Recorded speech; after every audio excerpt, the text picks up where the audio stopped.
የአፍ ጤና ቀን እንደሚከበር ታውቂያለሽ?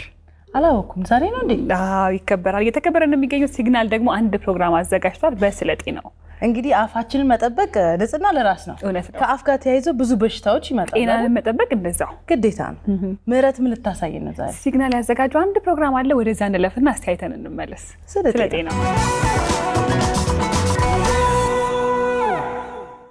የጥርስ ውበትና የአፍ ጤናችን እንግዲህ የትኛውም ቢሆንበት ቦታ ላይ በራስ መተማመናችንን የሚያላብሰን ነው። ዛሬ በስለ ጤናው ሰዓታችን እንግዲህ የኢትዮጵያ ጤና ሚኒስቴርና እንዲሁም ደግሞ ሲግናል የጥርስ ሳሙና በጋራ በመሆን ሃሌሉያ የመጀመሪያ ደረጃ ትምህርት ቤት ውስጥ አመታዊውን የአፍ ጤና አጠባበቅን እያከበሩ ነው። ዛሬ በስለ ጤናው አብረናቸው እናከብራለን።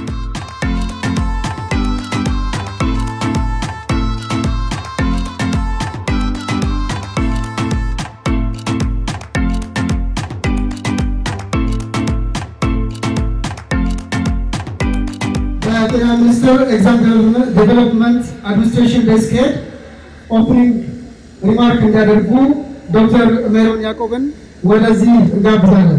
እንኳን ለ13ኛ የዓለም የአፍ ጤና አጠባበቅ ቀን በሰላም አደረሳችሁ ማለት ፈልጋለሁ። እንደ ኢትዮጵያ ጥርስ ሕክምና ማህበር የተቋቋመበትም አንዱ ዓላማ እንደነዚህ አይነት ትምህርታዊ ይዘት ያላቸውን መርሃ ግብሮች ለማድረግ ለማህበረሰቡ የሚደርስ የአፍ ጤና አጠባበቅ ትምህርት እንዲሁም ደግሞ በአጠቃላይ ፖሊሲ ላይ ሌሎች ከዚህ ጋር የተገናኙ ስራዎችን በመደገፍ ደግሞ ያንን ደግሞ አድቮኬት በማድረግ ለመስራት ነውና ይሄንን ስል ዛሬ በመገኘታችን ይሄን የሚደግፍ ዓላማ ስለሆነ ፍቃድን በማግኘታችን እናመሰግናለን። በዚሁም ጋር ጎን ለጎን ሳልጠቅሰው ማላልፈው በዚህ አጋር በመሆን በብዙ አመት በተለይ የአፍ ጤና አጠባበቅ ከፕሪቬንሽን እንደሚጀምር እናውቃለንና እሱን ሰፖርት የሚያደርጉ ዩኒቨርሲቲዎችም እዚህ ስላሉ እውነት ማመስገንም አለብን። እናመሰግናለን። ዛሬ የምናገኘውን ትምህርት ለኛ ብቻ እንደሆነ ሳናስብ ከጀርባችን ላሉ ለልጆቻችን ወንዶች ከሆን ለባለቤታችን ነፍሰ ጡር ለሆኑ እናቶች ለእናቶቻችን ለአባቶቻችን እንድንሰማ አደራላችኋለሁ። ይሄንን ስንሄድ ደግሞ ለኛ ብቻ የሚቀር እንዲሆን አንፈልግም አይደል? ጎረቤቶቻችን ላይ ሄደን የምናስተምረው የምናወራው ነገር ነውና በደንብ እንጠይቅ እንማር። ከዚህ የምናገኘው ደግሞ እንተግብር ለማለት ፈልጋለሁ። እጅግ በጣም አመሰግናለሁ።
ስሜ አሳምነው ስሜ ይባላል። በዩኒሊቨር ማኑፋክቸሪንግ የፐርሰናል ኬር እና ቢዩቲ ብራንዶች ማርኬቲንግ ኃላፊ ነኝ። ፐርሰናል ኬር እና ቢዩቲ ምንላቸው ላይፍ ቦይ ሳሙና፣ ላክስ፣ ሰንሲልክ እና ሲግናል የጥርስ ሳሙና። ዛሬ እንግዲህ ተማሪዎችን በእጃቸው ላይ ይዘው በቃ ቡርሽ ሲሉ ነበርና የአፍ ጤና አጠባበቅ በዓለም አቀፍ ደረጃ እየተከበረ ነው። ደግሞ ከሲግናል ጋር ምን ይመስላል? አዎ በዓለም አቀፍ ደረጃ የዓለም አቀፍ የአፍ ጤና ቀን እየተከበረ ነው። እኛም በትናንትናው ዕለት በጤና ጥበቃ ሚኒስቴር ግቢ ውስጥ ከጤና ጥበቃ ጋር እና ከጥርስ ባለሙያዎች ማህበር ጋር በመሆን ለጀመርነው ፕሮግራሙን እዛ ግንዛቤ ማስጨበጥ የስክሪኒንግ ስራዎችን ሰርተናል። ዛሬም ሃሌሉያ ትምህርት ቤት ነውና አንቺ የተገናኘ ነው ልጆችን የአፍ ጤና አጠባበቅን በባለሙያዎች በታገዘ ከጤና ባለሙያዎች አሶሲዬሽን ጋር በመሆን እያስተማርን እንገኛለን።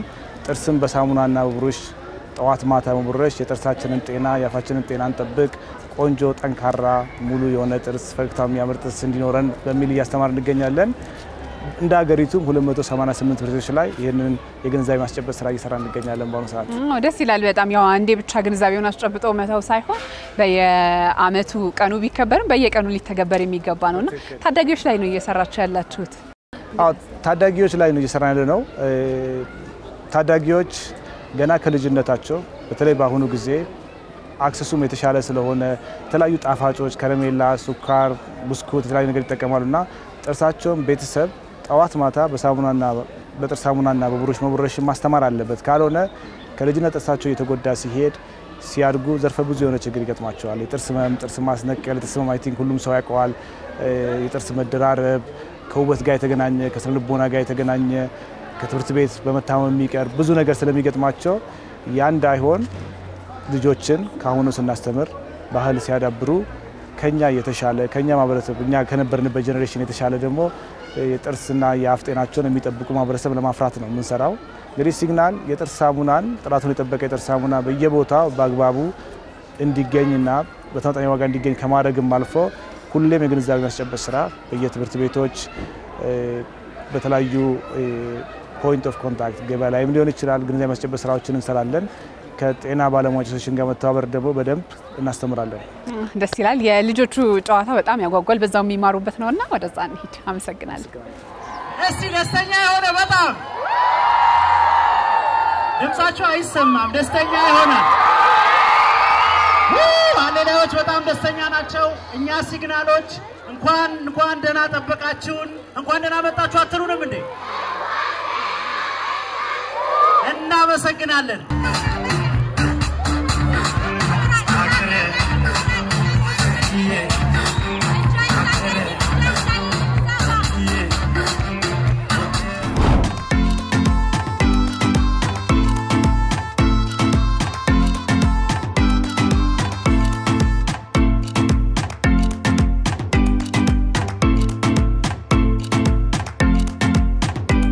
የዩኒቨር ኢትዮጵያ ማኔጂንግ ዳይሬክተር ሚስተር ጆርጅ ኦሱ አንሳ ወደዚህ መጥተው መልእክታቸውን ያስተላልፉ ጋብዝ።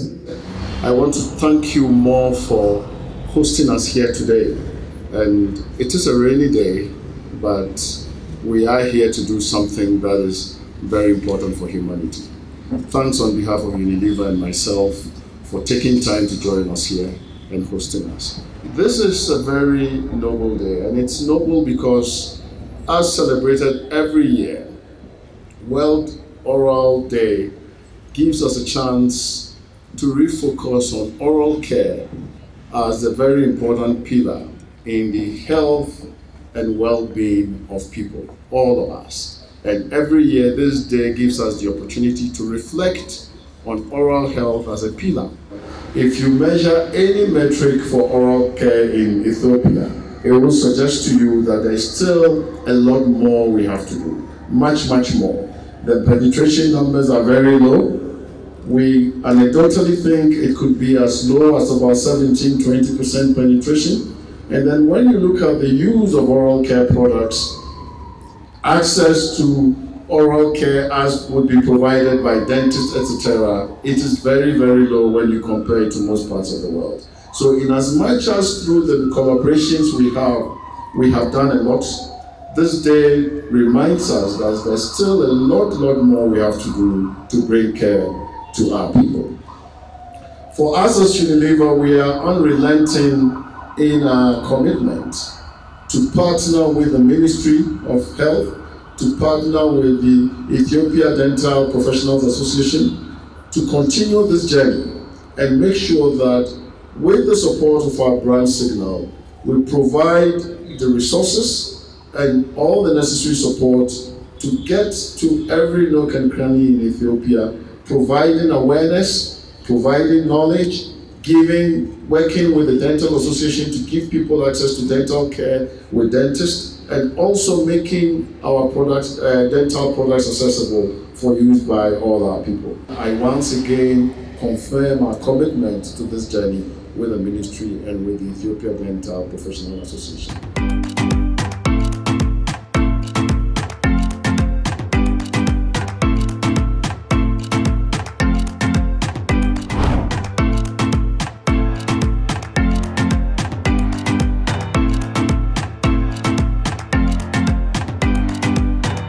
ሽልማት ያለው ጌም ልንጫወት ነው። ማን ነው የሚያግዘኝ? እሺ መጀመሪያ ሞራል ስጡኝ ልወርውር አይ በረብ ቁጠሩልኝ ከእንደገና 1 2 3 በቀን ስንት ጊዜ ጥርሳችንን መቦረሽ አለብን? ለማለማ ሁላችንም አንድ ላይ በቀን ስንት ጊዜ? 2 ጊዜ። ለስንት ደቂቃ ነው የተባለው? ለ2 ደቂቃ። አጨብጭቡልኛ። እኔ ነኝ እኮ የመለስኩት። አው ሽልማት ሊሰጠኝ ነው። ሞራል ስጡኝ። አመሰግናለሁ። ሲግናል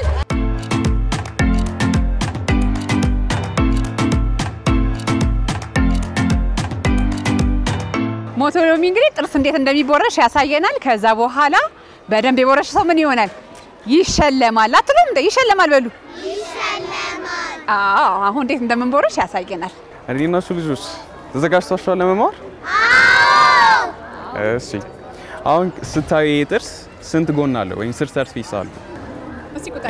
የትኛውን ጥርስ ብቻ ችግር የለም።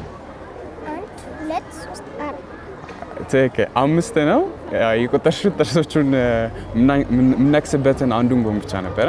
እንደሚታያችሁ 1 2 3 4 5 በዚህኛው ጥርስ ብቻ 5 ሰርፌስ አለው ወይም 5 ጎኖች አሉት እና ሁሉንም ጥርስ ስናጸዳ ሁሉንም ጎኖች ማጽዳት አለብን። ሁሉንም ጎኖች ማጽዳት ስላለብን የምንጠቀማቸው ቴክኒኮች አሁን ለምሳሌ ከኋላ አካባቢ ሲሆን እዚህ ጋር እንደዚህ እንጠቀማለን። ከዛ በኋላ እንደዚህ አፋችንን በመክፈት እኛውን እንደዚህ ያረግን እናጸዳለን። በኋላ በኩል ደግሞ እንደዚህ ያረግን እናጸዳለን። በጥርስ መካከል ያሉትን ጎኖች ወይም ሰርፌሶች ክር በመጠቀም እንደዚህ በውስጥ በኩል በማስገባት ማጽዳት እንችላለን ማለት ነው። ከዚህ በኋላ እንደዛ ነው የምታጸጀዋ። እሺ እንደዚህ እንደሚጸዳ ታቂ ነበር? አዎ በደንብ አሳይሽ አይደለ? በቃ ጎበዞች። እሺ የትኛውን ነው የምትፈልጊው? አጨብጭቡ። በምርጫ ነው የምትወስደው። ነጭ ነው ሰማያዊ ይሻልሻል? ሰማያዊ። yes ስለዚህ የፊትም ሰጥሻለሁ ማለት ነው። የጥርስ ምልክት ያለበት እንዴት ታደርጊያለሽ? እታይሻለሁ ነኝ? ያ አጨብጭቡላት እንዴ! ሁላችሁም ጎበዝ ስለሆናችሁ ለሁላችሁም ሰጣችኋል።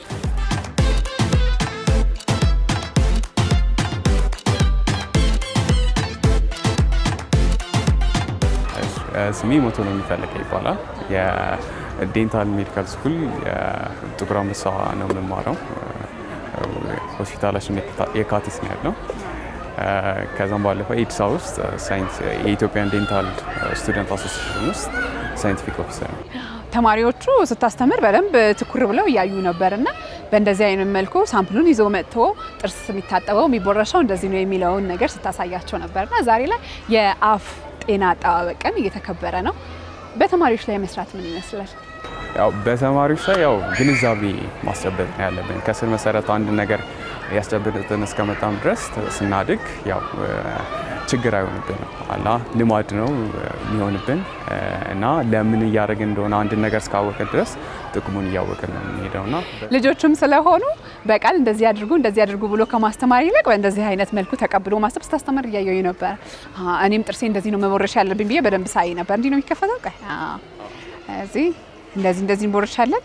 በዚህ ሳይድ እንደዚህ ልክ ነው ክብ ያረክሽ እንደዚህ ሰርኩላር ሞሽን ከዛ ኋላ ወደ ኋላ ከዛ ፊት ለፊት ስትመጪ ወደ ላይ ከዛ እዚህ ጋር ሲሆን ወደ ኋላ ያው ምናኝክበት ዋናው ነገር ምናኝክበት ዋናው እሱ ያው ወደ ከዛ የብቻ ሰው የአፍ ጤና ሲባል ጥርስ ብቻ አይደለም። ጥርስ ብቻ ሙሉ አፋችን እንዴት ነው መጠበቅ ያለብን የአፋችን ጤና? ያው የተለያዩ ኦራል ሪንስ ማቴሪያሎች እንደዚህ ምንድነው ከቱስፔስት ውጪ ኦራል ሪንስ የምናደርግባቸው የምንጎጥመጥባቸው ነገሮች ብንጠቀም አሪፍ ነው።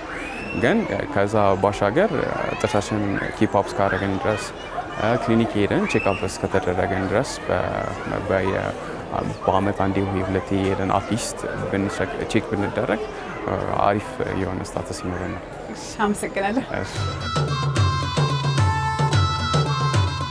እዚህ ጋር ብዙ ሽልማቶች አሉ። ማን ነው ሊያግዘኝ የሚችለው? ማን ያግዘኛል? አብረን እናሽከረክራለን። ምን ቢደርስ ደስ ይላል? ሲግናል በደንብ አሽከርክር።